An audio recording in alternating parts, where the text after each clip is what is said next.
Yaya likambu ya kokamwa toloba makambu mingi boye sala makakaka na République démocratique du Congo topé na ba ekolo musu yaya. Oui c'est vrai, ekolo nyonso tout elingaka bongo ba investisseur baya pona non seulement ba mate économie ya mboka kasi popé bana ya ekolo bazwa bongo misala kasi oyo ya République démocratique du Congo ndimela ngai eleki. Est-ce que oyebi ke économie presque nyonso tout 95% ya République démocratique du Congo et simbami bongo na maboko ya bapaya ba banque nyonso tu ya bapaya ba compagnie téléphonique ya bapaya to kosuka yapi na makambo oyo ndeko mobali oyo aleli to kozongela yango kaka na émission ya lelo. Alors pour que les gens ne puissent pas dire que le professeur Ousseini dit que l'économie nationale est entre les mains des étrangers, mais il faut que j'apporte des preuves. Oui. Monsieur Mbrazima Patene, je vais vous donner 3 exemples. Okay. Dans tous les pays du monde, le secteur qui finance les activités de développement, c'est le secteur bancaire. Oui. Ici au Congo, je ne peux pas dire que nous n'avons pas de banques. Nous avons des banques, mais curieusement, toutes les banques qui existent aujourd'hui en RDC appartiennent aux étrangers. Toutes les banques appartiennent aux étrangers. Aucune banque n'appartient aux Congolais, ni à l'État congolais, ni à nous les Congolais en tant que partenaires. Premier obstacle. Un obstacle. La banque qui a beaucoup d'argent en termes de chiffre d'affaires, s'appelle Equity Bank. Elle n'est pas la nôtre. Cette banque avant on l'appelait Procrédit. Mais elle est aujourd'hui la propriété des Kenyans. La deuxième banque, c'est la BCDC. Elle n'est pas une banque congolaise, même si elle a déjà fait plus de 100 ans au Congo. Cette banque, elle est propriétaire de la famille Forest. La même famille qui est aussi propriétaire de la compagnie de construction qu'on appelle Malta Forest. La troisième banque s'appelle la Rao Bank.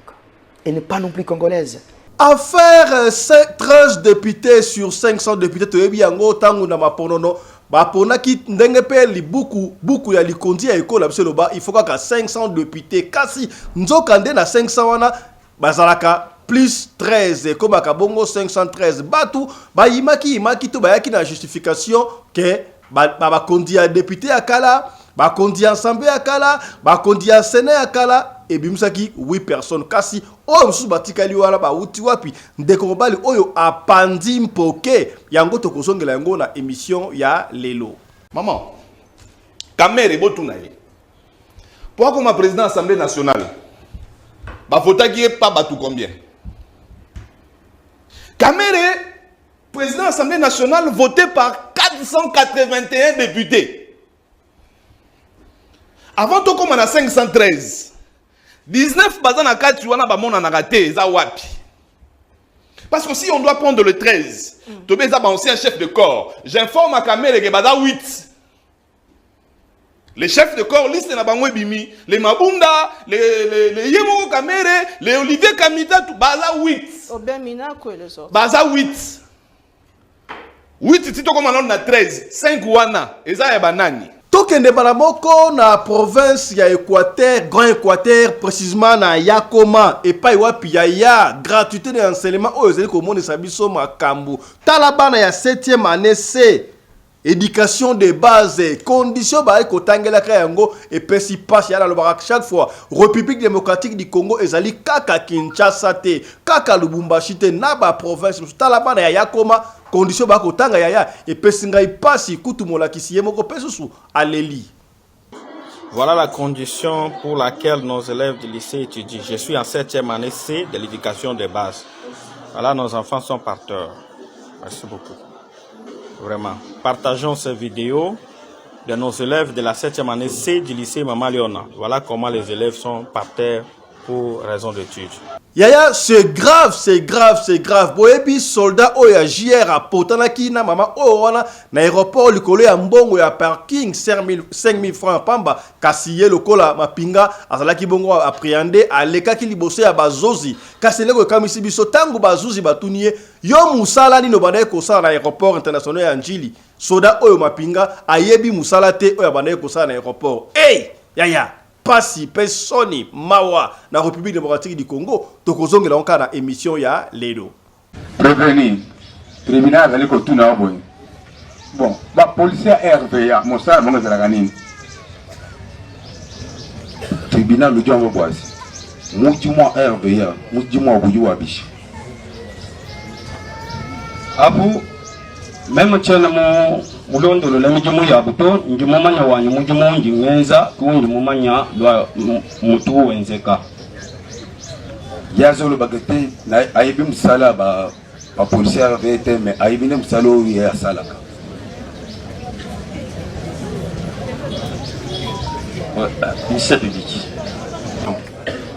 parce que nous sommes en train de nous rendre compte que les prévenus ne maîtrisent pas le pourquoi de sa présence dans l'aéroport international de Dieu.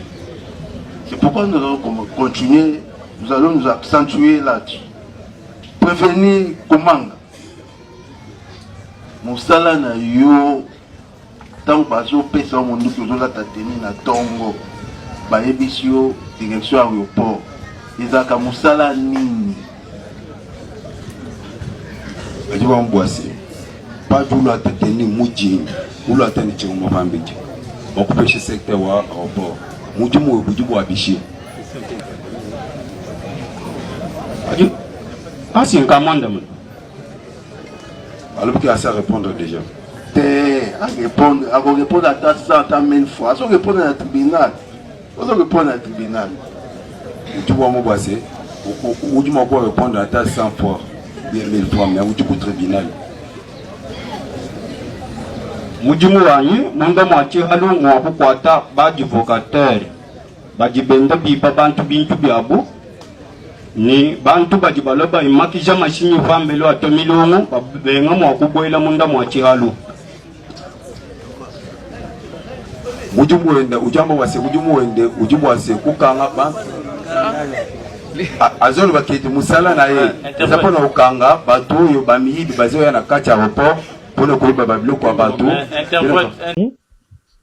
Denis Lesi soki azaki na groupe bata miyibi nga ekamisanga te Denis Lesi déjà ndenga zika bongo Aza prophète azalaka asa sous prophète mutateka bapenye la komani ko teka ba fina kini soza besoin fi Denis Lesi nzela mokuse on a dit souvent bakangela ngo na poto prison munene parce que musala sala kana kini yango wana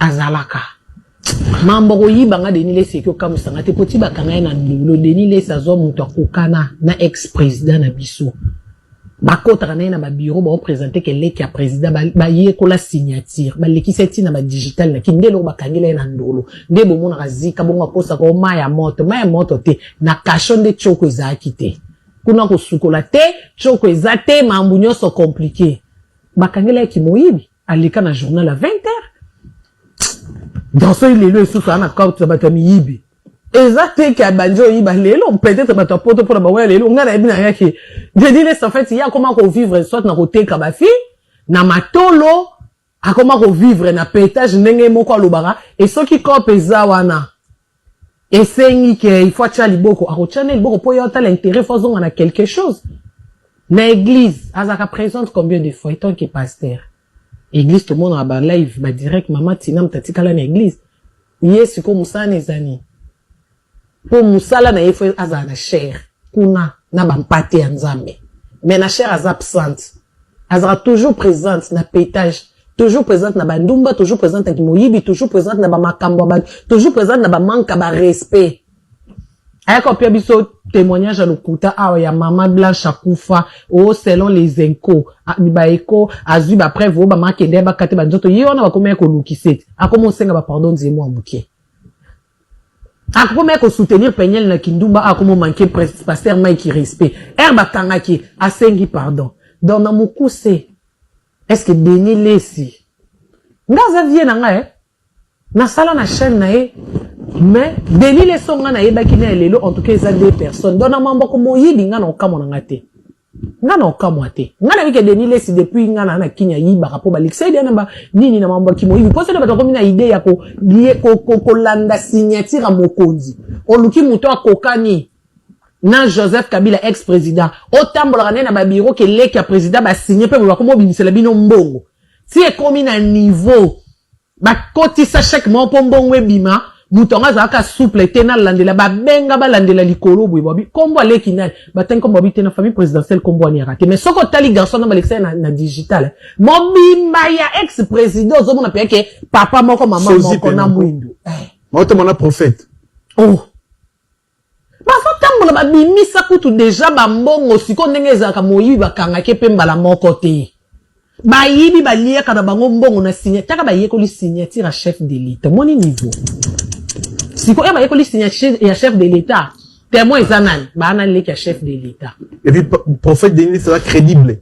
Sérieux wana. oh Na Congo. Bah tu dois respecter qu'il y a le côté parce que tu es prophète. sérieux wana déjà kutu na mambo présidence au monde na Denis le siko ayena leki ya président yo lobani yeli kinye tambla de ana ya Trafic. erde ya boyoki ana leki ya Joseph leki ya moko le sako Ah.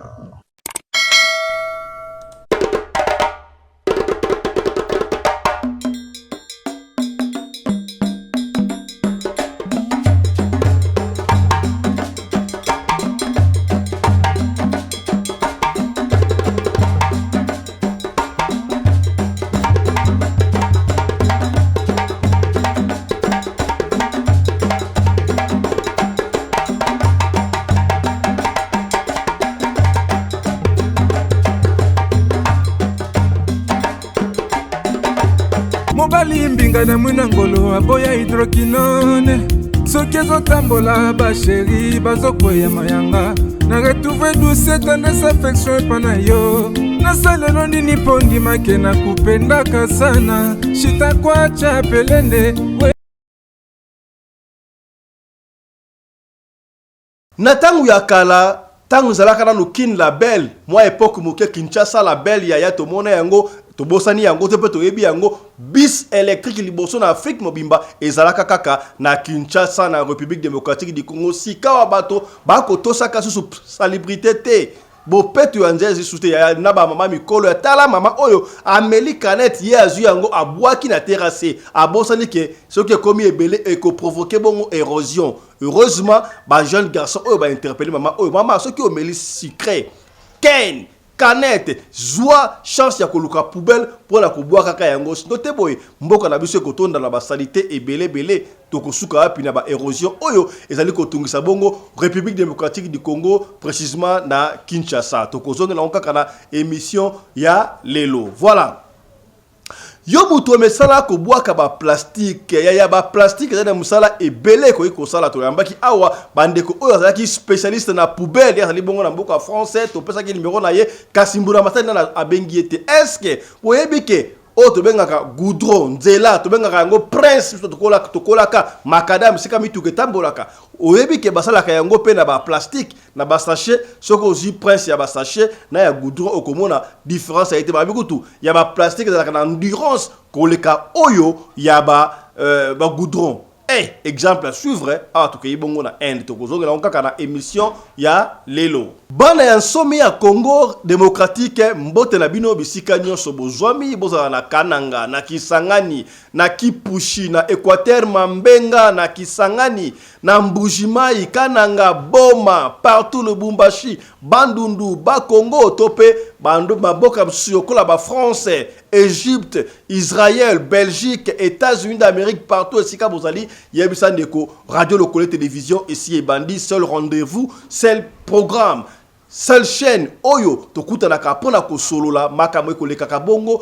na communauté na biso africaine en général mingi ya biso batu oyo balobaka lingala yango ngala lingaka mingi soki oyebinga merci matondo mboko matondo ezonga omboka yo kasi soki mbali boso yo omona biso yebake babengaka biso fiston pelende ata obengi ngai tata pelende esalise lolenge moko kasi yaya tolobaka makambo moko mibale misato ya mboto progresser to solola bomoni yango lelo to kosolola makambo atali mboka République démocratique du Congo comment est-ce que mboka na biso ezali na mobungi il faut to zongisa mboka na rai ba yike baloba mboka oyo si ekufa kasi mboka ekufite oui c'est vrai mboka ezalaki malade mais ebandi kozwa médicament muke timboka na biso tokozongisa yango na nzela et puis ndenge balobaka na li français on va récupérer notre place comme étant première puissance économique d'Afrique, si vous voulez, pourquoi pas un jour du monde, parce que la prophétie est bima et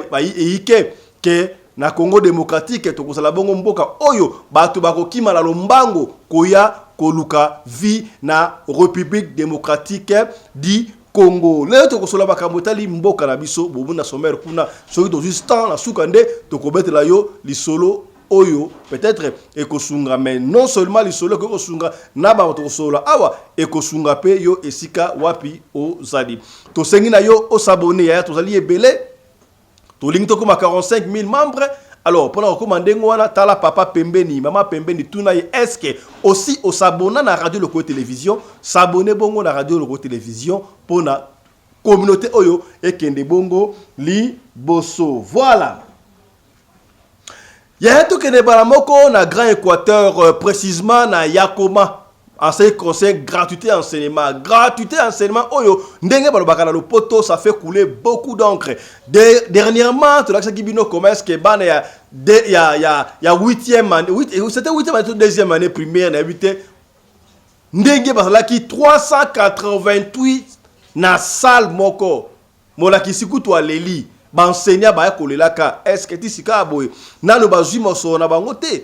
To monaki yango avant rentrer ba komaki $500 égale rentrée scolaire. Enseignant bako senga ka ebelete kaka $500 ya pamba, ministre EPST, ministre enseignement primaire et secondaire, même ministre enseignement universitaire supérieur. Botala makambo ba député bako zwaka mbongo ebele $21,000 to kaki bako kitengo. Est-ce que si ekiti to yebina no te kasi mutu oya simbi éducation de base pour na yo comme député, pour na yo comme ministre, pour na yo comme mandataire, ou comme président de la République et sengaka éducation de base. Bien sûr que l'éducation de base est bandaka bongo na ndaku kasi to kendaka kozwa instruction na école ba enseignant wana école ba monaka pasi makasi ba sengi bino ebete $500 pour na ninte to kati atamanda mu salaire muke pa ba député to ba enseignant oyo to te ko la sabino dernièrement enseignant moko ami diembikaki po azaki na mbongo ya loyauté a préféré à se donner la mort malgré ezalaki malamu te kasi makambo yabo esila toke na yakoma na province ya Grand Équateur et pa wapi bana ya 7e année C condition bazo kotanga na kati ya classe wana ngai boke pesinga short de poule na kanisi Congo démocratique, les grands Congo, les Congo de Mobutu, les Congo de Yaki Pavita, les Congo de Félix Antoine Tshisekedi, le Congo de Kasavubu, de Lumumba, de Rwandzingankuvu, t'as la condition bala obazotanga et mon oyo ce qui va lobby en alphabétisation et comme na tomoko élevé toboyengo ya to sala ba condition botonga ba école pour na bana batanga na condition malamu landa awa ndenge molakisi aleli ya 7e année C éducation de base na province ya Yakoma landa. Bonjour groupe. Voilà la condition pour laquelle nos élèves du lycée étudient. Je suis en 7e année C de l'éducation de base. Voilà, nos enfants sont parteurs. Merci beaucoup. Vraiment. Partageons ces vidéos de nos élèves de la 7e année C du lycée Mama Léona. Voilà comment les élèves sont parteurs pour raison d'études. Vraiment, ça ne va pas. Que le gouvernement nous vienne en aide. Ou la contribution des ressortissants du lycée pourrait aider grandement. Voilà un peu conditions pour lesquelles nos élèves étudient. Merci beaucoup. Yaya ekamusinga ilikambu oyo tomonaki yango etambolaki na réseaux sociaux partout batbane kolobela yango oyo JR garde républicaine a portalaki na mama moko kutu balwagi mama wana azalaki passager alingaka voyager monsieur balobaki azali magistrat toi allé avocate on ne savait pas mais ce qui est vrai tomonaki bilili comment est-ce que hier portalaki enfin tant to yambaki ndekoraye propre awa oya tindaki na aéroport nzoka ne batindaki epala ke ko retirer ba coller utaki bongo Lubumbashi mama oyo aparkaki libanda aboya ki ko partir na kati il paraît na kaso parking na kati kuna bafuta ka bongo 5 000 francs pour la parking kasi ya aparkaki libanda tange koma etango akende JR moko aye apesa mbongo ya parking ya tunaki ye na kopesa mbongo ya parking boni nga na parking libanda za ka ofele bafuta kate okofuta mbongo ya parking na za mbongo ya parking te tango JR amonaki solution pour na ye pona mama oyo apesa mbongo ya parking atobola wapine mama ebisi soko tobola wapine na ngai na ko filmer na ko publier allez nkube bandi wana to mona ki na bilinde ngi ba potela ki na mama ti ba koya ki na mabele masasi ebeta ki mondoki njoka leso ki makasa si ebeta aéroport na frontière de la danger ya kosakana te mapinga oyo soldat oya JR bakanga ki aleka ki liboso ya bazuzi ya ba soldat kaselo we kamusi biso batuni ye soldat ozala ki na aéroport bien sûr tolobaki yango na ba émission l'équipe attaque ou fallait qu'il afoute à parking est-ce que ça revenait na JR ça revenait na soldat air ko senga mbongo ya parking il y a des gens bien appropriés bien entraînés pour la côté de ma parking ko senga mbongo ya parking to ba bisika oyo okoki ko futa mbongo ya parking ata soki ba futa kalibanda tango batuni militaire oyo yo oyebi musala na yo ba chao na aéroport ya njili kuna alobi ayebi musala na été tala niveau ya donc soda yebi musala na été ba ye wana ba poster ye atelemi aye ba yebi si na yebi te soki ba yebi soki était musala des anini to yembo ka yebi musala na été soni pemba wa tala lema o prévenir tribunal ali ko tuna boy bon ba policier RVA musala monga za ganini tribunal le diamo boisi mujimo RVA mujimo abuju wabishi abu même tchana mo mulondolo la mijumu ya buto njumu manya wanyu mujumu njingenza kundi mumanya lwa mutu wenzeka yazolo bagate na ayibi musala ba policier RVT mais ayibi ne musalo ya salaka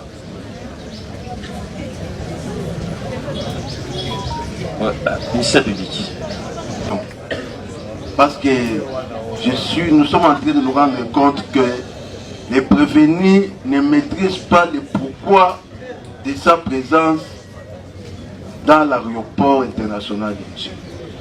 C'est pourquoi nous allons continuer, nous allons nous accentuer là-dessus. Prévenir comment Moussala na yo tant bazo pesa mondu ko zola tateni na tongo ba ebisio direction aéroport ezaka Moussala nini ajiwa mbwasi pas du la tateni muji ulo atani chimo mafambiji okupesha secteur wa aéroport mujimu obujibu abishi aji asi nkamanda mun alors qu'il a à répondre déjà à répondre à ta 100 000 fois à répondre à tribunal tu vois mon boissé ou du moins répondre à ta 100 fois bien 1000 fois mais ou du coup tribunal mujimu wanyu munda mwachi halu mwabu kwata ba advocateur ba jibenda bipa bantu bintu biabu ni bantu bajibaloba imakija mashini vambelo atomilungu benga mwakuboila munda mwachi halu mujimu wende ujambo wase mujimu wende ujimu wase kukanga ba azolo baketi musala na ye zapona ukanga batu yo bamiyibi bazo ya na kacha aéroport pour ne couper babilo kwa batu un instant se prévenir apparemment ne sait pas ce que c'est son travail. Je suis là pour chasser les gens qui sont dans l'irrégularité. Mais non, ça ne se passe pas comme ça. Soit l'inscription doit continuer. Il faut rappeler les médecins militaires jour et nuit ce qu'ils doivent faire là-bas. C'est un militaire de forces armées. Il a une mission spéciale. Voilà, il est tombé dans la discrétion. C'est pourquoi il ne sait même pas le rôle de la police et de la FVA. Donc il a pris les devants. Il est là en train de faire la police, en train d'échanger avec la population, en train d'échanger avec les passagers, en train d'échanger avec les propriétaires de véhicules. Mais ça c'est la discrétion. Lui il est de l'armée, il a une mission bien définie. Toi tu peux pas, tu es militaire, on a une piqué, ou bien on a une poste, chef de poste, comment expliquez-moi un peu. On a une Moussani. Vumukai. Umpala kwa nzugu wetu wa mujimu azaki liboso ya Gerrit na bango poste azana Gerrit à poste chef de poste ezaki nani mwavuki wa poste Vukai ambi ni mfumo wa mujimu uvusama chef de poste abando bela caporal de poste nani ujimulondo le chef de poste ya kunyungo ndingani uvumulondela mfumo wa mujimu uvumu ya kela crédit mu téléphone. Ouais, andaki chef de poste simanae akenda ko cha crédit na téléphone. Yé azalaki premier sentinelle, deuxième, troisième, yé azalaki nani na kati ya poste wana. Wo vunga mu poste we no. Ngi musalai wa mumulongo. Aza soda mulongo. Un premier ou deuxième, voilà. Il devait rester dans la guerre, il fallait rester dans son poste. Quand on dit nous sommes dans le poste, mais on est en fraction, on ne peut pas faire le mouvement. Il était au poste de rester là en train de faire la volonté de son hiérarchie. Mais on les voit sur les boulevards en train de chercher les chauffeurs de véhicules. Il était dans la distraction. Est-ce que ayobi que ce qu'on a dans la poste, basala ka mouvement, il faut faire na mundu qui na yo propre banaton vandi. Est-ce que bien? Est-ce que au moment ni boissé pas du poste qu'il faut que nous tenir correct mouvement nous sommes de chengo macheba. Ti mujinda ti jelo. Est-ce que au moment ni boissé ngi mumanya nangu kati tujibumbu ko kujenza ja mujimu ni banfu mubani kipa jiwu ngambila kwani njinya kelite wewa ndaku usomba ku poste wanji ndo kwa kubwela ku poste wetu kipa njimpeta mashini au mimana munjila uchibwele jicha poste wetu azolo bakete azaki na poste mais chef na bawa kendaki koya na au chinde na musala koya na ye là côté véhicule on ezaki libanda chef de poste azaki akenda ucha crédit quoi elle dit chef de poste simanae là kenda ucha crédit mais ya continue muto kwa na c'est pour cela ndali ngabenga nango sikoyo nde la dame a été fâchée. Yaya toko lobaka yango chaque fois mutuna mutu gouverneur à ville ya Kinshasa oye ayaka na slogan na yeto ziba slogan eleka ebele bele kutu na tangu ya gouverneur oyo ya PPRD vena biso nani mwana mboka voilà kombo ekoya mutu a PPRD nani ya na biso nani oyo gouverneur à ville ya Kinshasa avant Chatiningo bila voilà kombo na ye ekoya ye akendaka ko visiter libulu manzengele alba kutu hey mboko c'est libulu ekobonga susu koma yo gouverneur za l'espoir te ki libulu ekobonga kasi tomona ki libulu wana ebonga kitangu Chatiningo bila akotaki alobaki nini Kinbopeto ozaki lancé bongo na banda le pa ya mokonzi ya mboka ye moko Félix Antoine Tshisekedi Chilombo kasi ba engin eutaki poto tomona ki yango ba dedwanaki pona ko komba Kinshasa parce que boyebi yango République démocratique du Congo miroir nango to pe capitale dali bon Kinshasa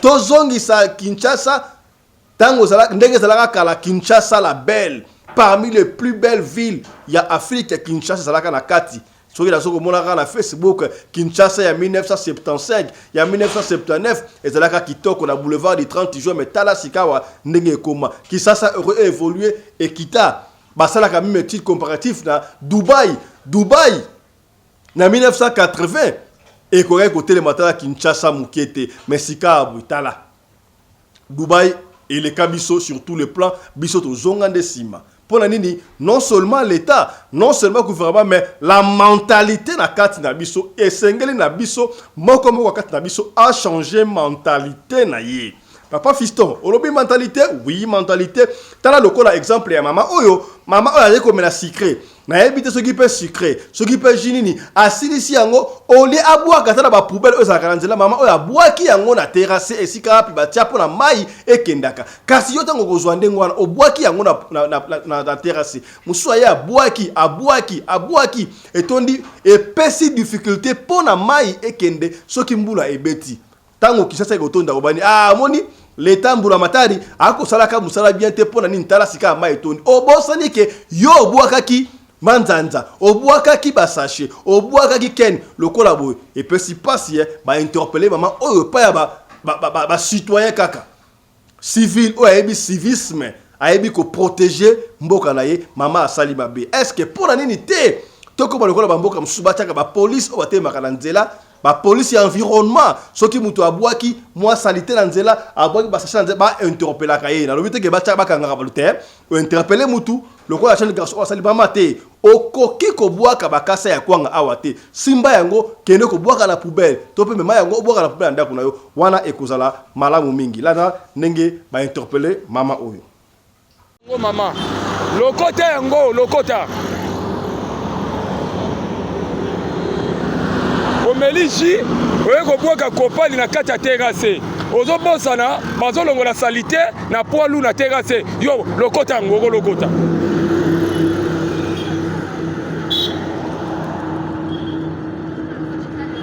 lokota yango okolokota yango mama kolobi kosala yango lisusu te lobi yosala yango te eza moko ya discipline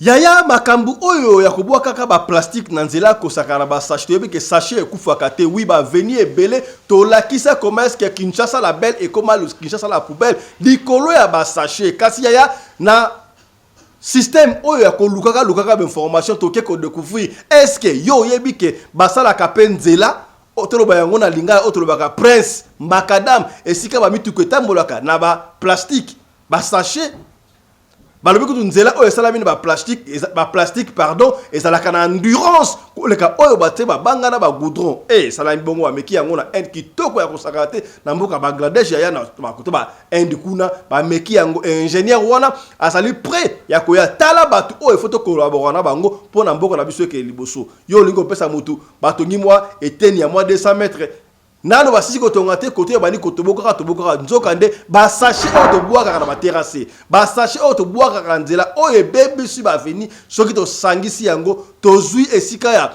ya stationnement lieu de finissage ya dépôt ya ba sachet on ekosunga beta mbula matari ba bengisa bato batonga banzela boyete tala nzela oyo batongi yango onzela ya ba plastique kitoko tala. À première vue, aucune différence. C'est une route comme des millions d'autres. Pourtant, celle-ci contient 10% de plastique recyclé. Pour les utilisateurs, c'est difficile à croire. Si je vous dis que cette route est faite avec du plastique, vous le croyez? Non. Plastique. Du plastique? Non. C'est du bitume. Plastique, non. Du plastique? Non. Non, non.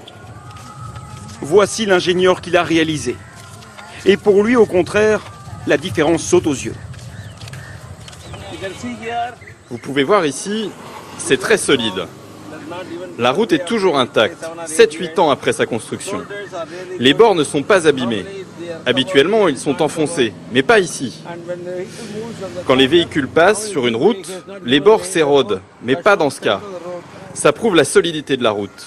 Et elle tiendra encore plusieurs années, pas de problème. Avec le plastique, l'eau s'infiltre moins, le revêtement est plus résistant, et en plus c'est moins cher. Il fallait y penser. Je suis heureux. Dieu m'a permis d'être utile pour la société. J'ai l'impression que chacune de ces routes est un de mes enfants. Et voilà comment tout a commencé. Le choc d'un ingénieur face à des montagnes de déchets. En Inde, 15 000 tonnes de plastique sont jetées chaque jour. Rajagopalan a cherché comment transformer le problème en solution. Ce que je vois ici, pour moi, ce ne sont pas des détritus. C'est une ressource extraordinaire. Tout cela peut être utilisé pour construire des routes. Dans son laboratoire à l'université, entouré de quelques étudiants, le professeur met au point une recette. Il lui a fallu 40 tentatives. Les déchets en plastique sont passés dans cette broyeuse. Et puis, selon un dosage bien précis, ils sont ajoutés au bitume et au gravier. Mélangés, voilà, c'est prêt. Sans aucun doute, ce sera la seule façon de faire dans le futur. Parce que le plastique est partout, c'est l'ami du pauvre. Je souhaite que ces routes en plastique soient très nombreuses dans le monde entier, et pas seulement en Inde. Le professeur travaille maintenant sur ce nouveau projet. Des dalles pour la construction qui ne contiennent que des gravats et du plastique recyclé. Plus besoin de bitume, de ciment ou de sable. Elle pourrait prochainement servir à faire des trottoirs, par exemple, le long des 20 000 km de routes déjà construites, selon la recette de celui que l'Inde surnomme Plastic Man. Yaya toyokaki yango na mikolo beleki ke d'ailleurs toyebi yango ke ba député batu oyo to vota bango pona ba kele ko représenter biso na parlement pona ba représenter ba peuple na parlement bengaka bango ba député malgré ba ko zwaka mbongo oyo to se conseiller nango te biso population to lingi yango te kasi to votaki bango 500 seulement mais ba ekotala au lieu de 500, bah, la kabongo 513 oh bah ba émolument papa fiston émolument ça nini émolument ça dit combo oyo ya salaire ba député ben rango émolument bah ça ba futaka 513 députés makele les bimaki ba ko justifier ngo d'ailleurs na kati ya ba 500 to mona ki to voter ko mona dernièrement ah ba kanga ki ba député mususu ba imposter ba infiltrer le kola ba Israël bo mona ki yango ba la ki yango awa et ba ça légion ndengo wana to kokota kuna te kasi na ba député au 13 ba lobaki ba futa comme la surfacturation donc l'argent de contribuables congolais ba ko kabaka ya ngonde ngwane pas nani mais quand même ba tu ensemble national ba ko se justifier lobaki non ba tala bino zo monaka ba député élu mais ba député honoraire bazali le ko la président assemblée nationale kala ba futa ba soki ko ba futa bango ba président du sénat ba futa bango yango mbaki nombre wana kasi ndeko o asali analyse abimisi ba révélation sous quoi terrible nga epesinga mutuko soit na likolo ba mingi te yombo ko landa analyse ya ndeko oyo les cœurs sensibles vous devez vous abstenir po makamu de ko alobi awa epesinga mutuko soit na somo landai maman kamere botuna ye pour comme président de l'Assemblée nationale ba votaki pas batu combien kamere président de l'Assemblée nationale voté par 481 députés. Avant tout comme on a 513. 19 bazan na kati wana ba mona na raté za wapi. Parce que si on doit prendre le 13, Tobé za ba ancien chef de corps, j'informe à Kamere que baza 8. Les chefs de corps liste na bango bimi, les Mabunda, les Yemoko Kamere, les Olivier Kamita tout baza 8. Obemina ko les autres. Baza 8. 8 tito comme on a 13, 5 wana, eza ya banani. Mais toi tu as été voté président de l'Assemblée nationale par 481 députés. Dans une assemblée oyo, Masimanimba na territoire mususu ba votate. Ba comme 500 déni. En principe 4 3 fois bazang. 3 to 19. Mais ba reconnaître qui élection salamité ba reconnaître te ba wa mutu ba mususu wana ba siéger ba to élection akala. Je parle de Masimanimba et Yakombo. Yakoma ba bazate. Élection salamate mais c'est quoi ba comme 500 nini. Parce que là-bas il y a pas eu élection. Ça veut dire que biso photo banda mais ça a détournement partout les gars. Qu'est-ce qui se passe dans ce pays? Et comme ça se passe comme ça et personne ne pipe mot. Ce qui m'a dit que attention caméra à comme deuxième mais tu y bien comme deuxième personnel makamuto loba oyo to loba par rapport à fonction na yé. Comment tu ne peux pas maîtriser j'ouvre cette parenthèse. Dans une assemblée, nous avons une assemblée nationale wana. Assemblée nationale de l'accès sur faiblesse il y a service de renseignement. Mon niveau solo à moi na oyo fictif.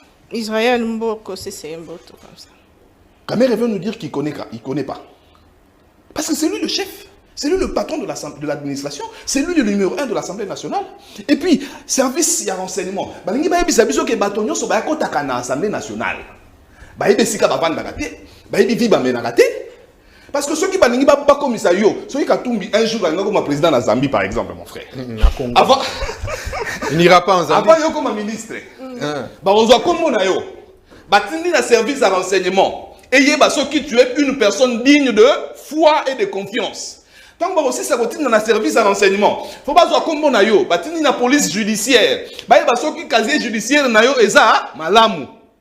Et vous voulez nous dire que depuis le mois de mars, toutes ces personnes qui entrent dans l'Assemblée nationale, service de renseignement et des places baba narate, et des vies baba narate, parce que ceux qui ba yebaki, ba yebaki moi na moko ada intrui. Na yemoko nanda ku pasteur, yemoko nanda ku prophète, yemoko nanda ku sénateur, chef d'entreprise. Ça veut dire que service à renseignement, ça manque effectif. Toi, tu as la moussala. Toi, moussala, tu as côté à de Tolo, la TV, na souka, tu as chapeau. Mais non, c'est ça le pays. Et dans ce pays comme ça, où le service de renseignement n'était même pas au courant qu'il se préparait quelque chose pour Bounagane quoi, il y a 2 ans et 3 ans. Ne voulez pas toucher la Constitution.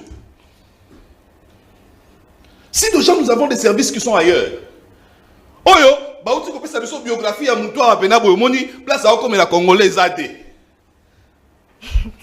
Mais vous avez un passeport à Congo. Vous savez, madame, toujours ces cas. Il se passe un mouvement aux États-Unis. Plus de 2500 Rwandais. Bakaboli bango na ba État ya États-Unis, mais avec des passeports congolais.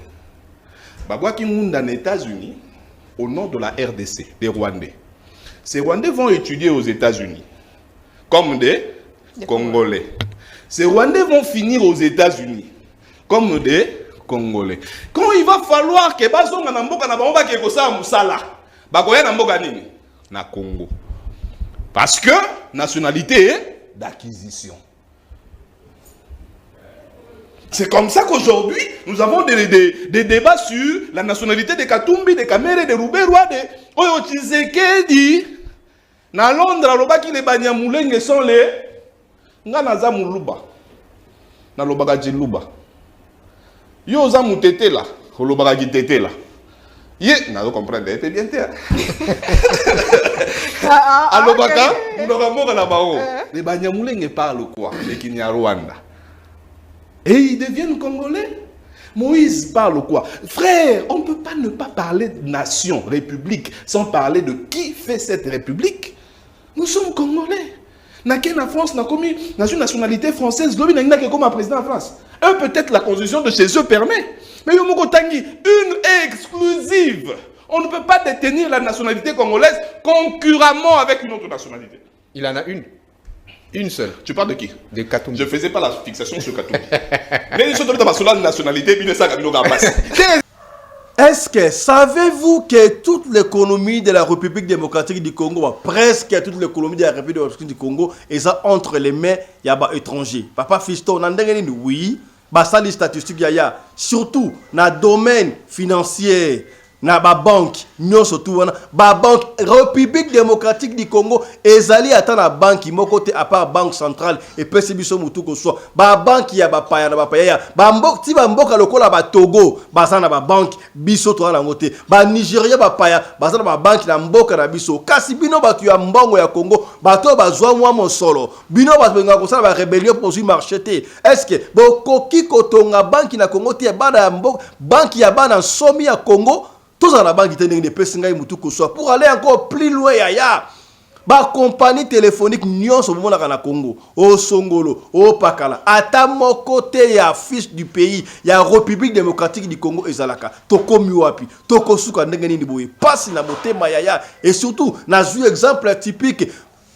Le kola Africell. Africell les alliés à Rwandais, on ne peut pas se voir la face. Tu as vu que biso ba Rwandais, tu as dit moi ba problème miké. Moi, moi, Rwandais. Kasi yaya. Te permettre, bango, oui, c'est vrai, bah installer réseau téléphonique na bango et pas inabiso. Est-ce que tu bosses ma camo et les gars c'est dia musée Laurent Désiré Kabila na ba télécell. Na yiko ba mingité, yoka expression andeko alo makambo kala, mais le kola c'est comme si ba néglige yango yango to zongisi yango pour la rafraîchir bino mémoire. Tala. La raison c'est laquelle toute l'économie nationale est entre les mains des étrangers. Toute l'économie nationale est entre les mains des étrangers. Monsieur Ambroise Mamba, qu'on le veuille ou pas, qu'on monte, qu'on descende, qu'on fasse les élections autant de fois qu'on voudra. Oui. À partir du moment où on ne changera pas cette donne, le social congolais ne s'améliorera jamais. Et tous les Français qui seront développés sur vos plateaux de télévision ne seront que des Français inutiles et des Français sans valeur. Alors, si c'est cela la cause principale qui fait que le social, depuis Mobutu, Laurent Désiré Kabila, Joseph Kabila et maintenant Tshisekedi, le social soit toujours au rabais, l'indépendance, ça signifie que si l'économie du pays est dans les mains des étrangers, quelqu'un, quelque part, a la responsabilité de changer la donne. Vous savez, lorsque j'ai dit que l'économie nationale est entre les mains des étrangers, certains compatriotes qui nous suivent peuvent peut-être ne pas comprendre ou ils peuvent peut-être s'imaginer que ce sont des génériques. Hein. Les politiques ont souvent l'habitude de dire voilà, nous voulons la refondation du du Congo. Congo. Français, oui, oui. J'ai entendu un candidat président de la République qui a même désisté, il dit il veut la refondation du Congo. Mais c'est quoi les mots? Délice Sanga, pour ne pas le suivre. Tu vas procéder comment? Alors, pour que les gens ne puissent pas dire que le professeur Ousseini dit que l'économie nationale est entre les mains des étrangers, mais il faut que j'apporte des preuves. Monsieur Mbroisement Baténé, je vais vous donner 3 exemples. Dans tous les pays du monde, le secteur qui finance les activités de développement, c'est le secteur bancaire. Ici au Congo, je ne peux pas dire que nous n'avons pas de banques. Nous avons des banques, mais curieusement, toutes les banques qui existent aujourd'hui en RDC appartiennent aux étrangers. Toutes les banques appartiennent aux étrangers. Aucune banque n'appartient aux Congolais, ni à l'État congolais, ni à nous les Congolais en tant que des partenaires. Premier obstacle. Un obstacle. La banque qui a beaucoup d'argent en termes de chiffre d'affaires, s'appelle Equity Bank. Elle n'est pas la nôtre. Cette banque, avant, on l'appelait Procrédit. Mais elle est aujourd'hui la propriété des Kenyans. La deuxième banque, c'est la BCDC. Elle n'est pas une banque congolaise, même si elle a déjà fait plus de 100 ans au Congo. Cette banque, elle est propriétaire de la famille Forest. La même famille qui est aussi propriétaire de la compagnie de construction qu'on appelle Malta Forest. La troisième banque s'appelle la Rao Bank. Elle n'est pas non plus congolaise. Elle n'est pas la banque des Congolais. Parce que les propriétaires de cette banque, c'est la famille Raoudji. Et ils sont des Indiens. Et ce sont les enfants de M. Raoudji qui sont aussi les propriétaires de Marsavco. Ce sont les enfants de M. Raoudji qui sont aussi les propriétaires de la Beltesco. La 4e banque que nous avons dans ce pays s'appelle EcoBank. EcoBank. Et elle n'est pas la nôtre, c'est la banque des Togolais. Les Togolais. La 5e banque s'appelle la BGFI Bank. Elle est sur le boulevard du 30 juin. Et elle n'est pas une banque de Congolais. Les propriétaires de cette banque sont des Gabonais. Et en diagonale de la BGFI Bank, il y a Afriland First Bank. Elle n'est pas non plus la banque des Congolais. Les propriétaires de cette banque, ce sont des Camerounais. En fait, des banques africaines, hein? Des banques africaines au Congo sans une banque congolaise. Je continue, la liste est longue. Vous êtes sur l'avenue Colonel Lukusa, il y a Citibank là-bas. Elle n'est pas une banque de Congolais, parce que les propriétaires de cette banque sont des Américains. Dans ce pays, nous avons une autre banque qui s'appelle la FBN Bank. First Bank of Nigeria. C'est la banque du Nigeria. Dans ce pays, nous avons une banque qui s'appelle UBA. Les propriétaires de cette banque s'appellent M. Tony Elumelu. Il est nigérian. Dans ce pays, nous avons une banque qui s'appelle la BOA, Bank of Africa. Elle n'est pas une propriété des Congolais. Les propriétaires de cette banque sont des Nigérians. Dans ce pays, nous avons une banque qui s'appelle Sophie Bank. Les gens, les propriétaires de cette banque, ont commencé d'abord par créer Sophicom, la compagnie de transfert d'argent. Mais quand ils ont gagné encore beaucoup d'argent au Congo, ils ont créé maintenant une banque qu'on appelle Sophie Bank. Et cette banque, les propriétaires de cette banque, ce sont les mêmes qui sont propriétaires des mines au Congo. Ce sont les mêmes qui sont les propriétaires de la compagnie Transgazelle, qui utilise des remorques pour aller à Matadi. Ce sont les mêmes qui sont propriétaires des Pains Victoire. Dans ces pays, nous avons une banque qui s'appelle Tembe. Elle n'est pas une banque des Congolais. La Tembe signifie Trust Merchant Bank. Cette banque appartient à la famille Lévy et sont des Juifs. Dans ces pays, on vient de fermer une banque ici parce qu'elle a été mise en liquidation. Elle s'appelait BIAC. Elle n'était pas une banque des Congolais. Les propriétaires de cette banque, c'est la famille Blattner. Ils sont des Américains d'origine juive. C'est la même famille Blattner. S'il vous plaît, je termine. C'est cette même famille de Blattner qui est aussi propriétaire de la compagnie d'aviation qu'on appelle CAA. Parce qu'aujourd'hui au Congo, nous sommes restés avec 2 compagnies d'aviation. C'est CAA qui appartient à la famille Blattner et c'est Service Air qui appartient à M. Arish Jaktani, qui est un Indien, propriétaire de la société moderne qui vient de construire l'hôpital Mamayemo. Et c'est aussi le même Arish Jaktani qui est aussi propriétaire de l'hôpital Ajiji. Je disais, BIAC n'appartenait pas aux Congolais, elle appartenait à la famille Blattner, qui est propriétaire de CAA, qui est aussi propriétaire d'une autre grande compagnie de construction qu'on appelle Safricas. C'est toujours la famille Blattner qui est aussi propriétaire de la compagnie qui fabrique des pneus qu'on appelle Cobra, avant on appelait Goody. En termes de banque aujourd'hui au Congo, je n'ai pas oublié Standard Bank qui appartient aux Sud-Africains. Nous les Congolais, nous avons quoi? 0. Aucune banque. Aucune banque congolaise. Monsieur Ambroise Mamba, écoutez-moi très bien. Aucune banque qui opère aujourd'hui en République démocratique du Congo n'appartient aux Congolais. Aucune. Ni au gouvernement congolais, ni à nous les Congolais. Maintenant, la question que je vous pose, et je pose aussi à tous mes compatriotes, par quel miracle nous les Congolais alors, nous allons nous permettre de financer nos projets de développement? Par quel miracle nous allons financer nos projets qui vont améliorer les social, M. Ambroise Memba? Impossible. Impossible. Je peux vous donner un exemple simple. La Turquie est un pays que je connais mieux. Yaya Sikabo Tikato Bet Babara, l'histoire est une science qui étudie les événements du passé pour nous aider à corriger le présent, afin d'envisager les futurs. Est-ce que l'histoire ya Maréchal Mobutu na Félix na Félix Alimete Etienne Tshisekedi wa Mulumba, est-ce que beba kangoma bien? Beba kangoma malamu. Lambert Mende a dévoilé, a expliqué des choses cachées entre Tshisekedi, Etienne, na Joseph Désiré Mobutu. Témoin à l'époque, Bangunza Karalibon, Kati, Kati a expliqué ma histoire voilà et que Sungayo comprendre l'histoire à Mboka et c'est l'histoire à Mboka na yo te landa la mère Mende. Arabi Mobutu alingazo ngisangai mais alingito banda ba négociation bokende na badolite kosolola na ye pesier ba condition na biso et tout ça etc. Je me souviens très bien que Mbuta Kibasa alobi na ye bazalaki ko se tutoyer. C'était des gens d'une même génération. Abi Etienne, tu sais que je ne peux pas aller chez ce type-là. Il a tué mon fils. Je ne peux pas aller. Il faut désigner quelqu'un d'autre pour conduire la délégation. Tu vois que je porte encore le deuil de mon fils. C'est là qu'il abandonne noir. Papa Etienne a telemi azui moninga naye, ba koti na bureau naye. Voilà tous ans na tante na libanda koti naye na bureau naye. A convaincre ye titi. Azako bima nazako mona la trace ya l'arme na miso ya Kibasa Maliba. Moninga na convaincre ye a même biso kaka kuna. Biso moyen discuter na Tshisekedi, ça c'est le patron. Il faut partir. Le lendemain, on continue en avion Challenger. Il y a Bemba Saolona, un avion luxueux. Kotiti balariboso yanga kokoma badolite.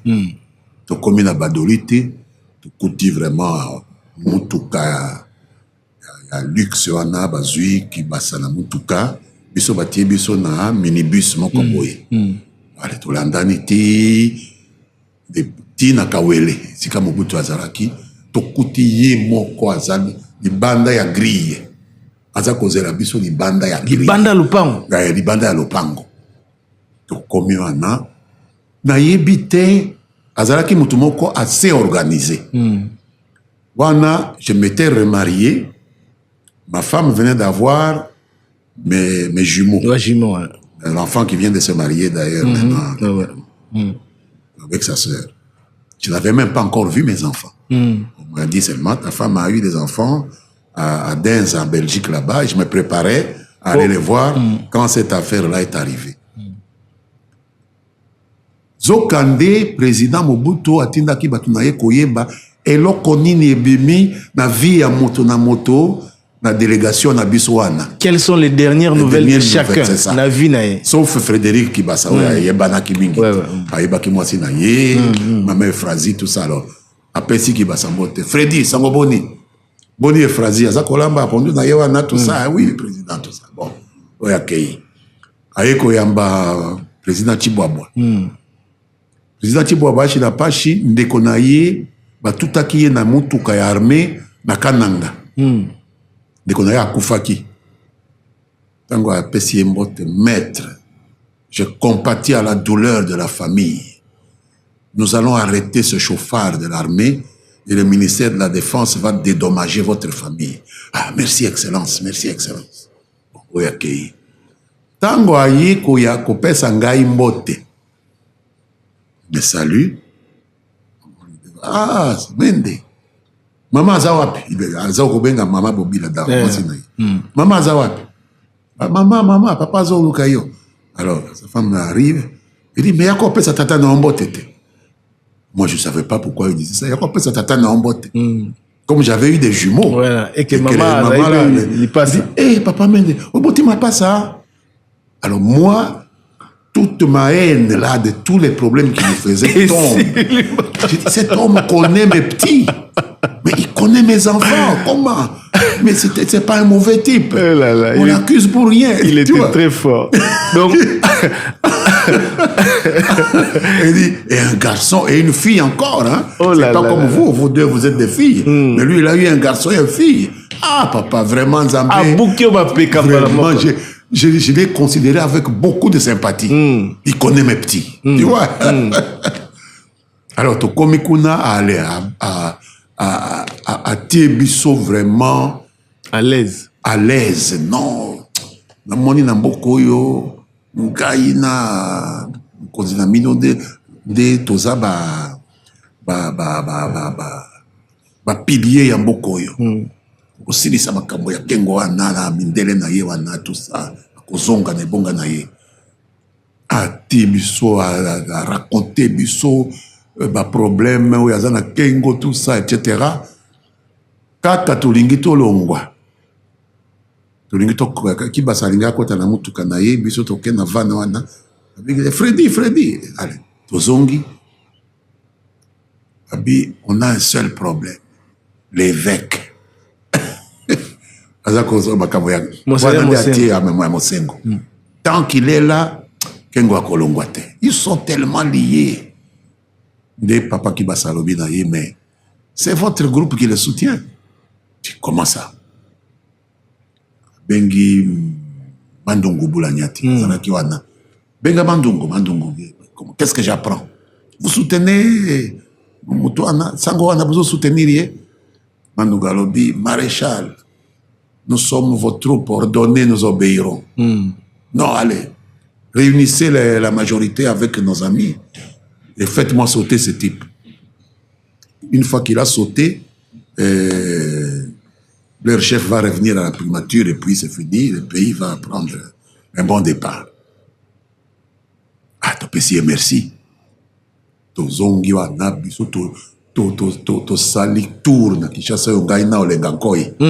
Pour récolter ma signature à ma député, tout ça. Pour Monseigneur Mosengo. Le lendemain, à l'émotion, paf, Tokoisi Mosengo. Banda Kozera Sikoyo, retour. Il a été dans l'égalité. Vous savez, 9 jours. Tozeli. Chaque soir, Toza Kokende limité Kozela. T'as l'information, et l'équipe est l'autre. Le lendemain, Toké Kakaboy, rien. Le 9e jour, Nazana, je me souviens, j'étais sous la douche. Un de mes jeunes frères vient frapper à la porte. Ya. Aouti ko sala ordonnance. Mobutu vient de reconduire Kengo. Oh là. Ah bien imbécile, tu n'as pas compris. Balongoli yé ou bien reconduire yé. Au figile qui n'a bien imbécile, tu n'as pas bien compris. Est-ce que tu comprends bien le français? Nous attendons qu'on reconduise notre chef. Balobi, il est premier ministre. Non, c'est pas possible. Ah, 18 taxis, on a touillé. Limité. Côté vieux, mais ce type vraiment ne changera jamais. Convoquer un meeting, nous allons l'exposer devant le peuple. De Tobengi meeting, na place au Bassari Jardin Botanique, si ma marché central. Place, on l'appelait, je ne sais plus comment on l'appelait à l'époque. Toye Nesikawana, plus de 30 000 personnes. Docteur Tshisekedi a 8 paroles, a dénoncé Mobutu. Est-ce qu'il y a des moutati à Kinga Premier ministre pour que Kozonga Nangai et dépendre de Naye? Il y a moutati à Kiyote, mais son peuple n'est pas Kiyo. Baoyo Bakendaki Badolite. Ngai Moutunatinda ki Bangote. Bango Bakendaki Bango Moko. Oh! Alors, je dis comment ça? Mais comment nous allons sortir d'ici? Puisqu'il fallait aller faire le compte rendu de ce qui s'est passé. Na papa qui basa pas za na bino. Papa qui basa toza wana. Kaka moko kati na biso nde asalaki mayele, tango amoni boye, il était un peu plus malin. Akoyi lokola moto asali évanouissement, ba tu as Croix-Rouge bazuye, ba memiye na mama yemo, tango akomi kuna ale. Akiminae.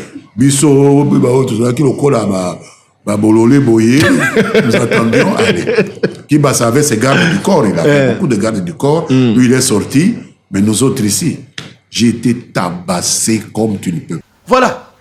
Histoire ya mboka ya ngwana, je crois makambo ya lobi ekosunga yo ozonga mutu otala liboso po mboka na biso République démocratique du Congo ekelde liboso talabwa masolo muke ya mboka tobongusaki pona yo na tongo ya lelo. Oui papa Fisto beti li solo te.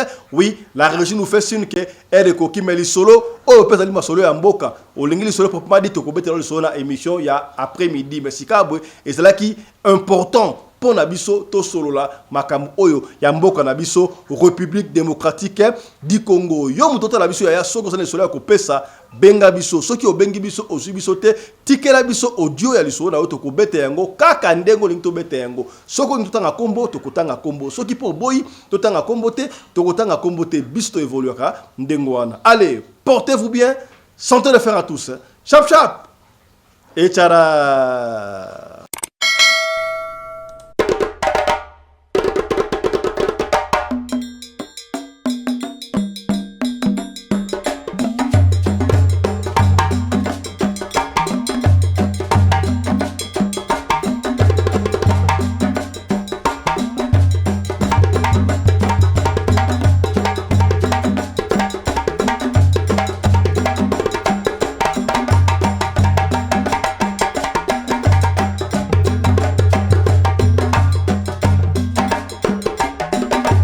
mobali mbinga na mwina ngolo aboya hydroquinone soki ezotambola basheri bazokweya mayanga na retrouve douce tendresse affection epa na yo nasalelo nini mpo ndimake na kupendaka sana shitakwacha pelende we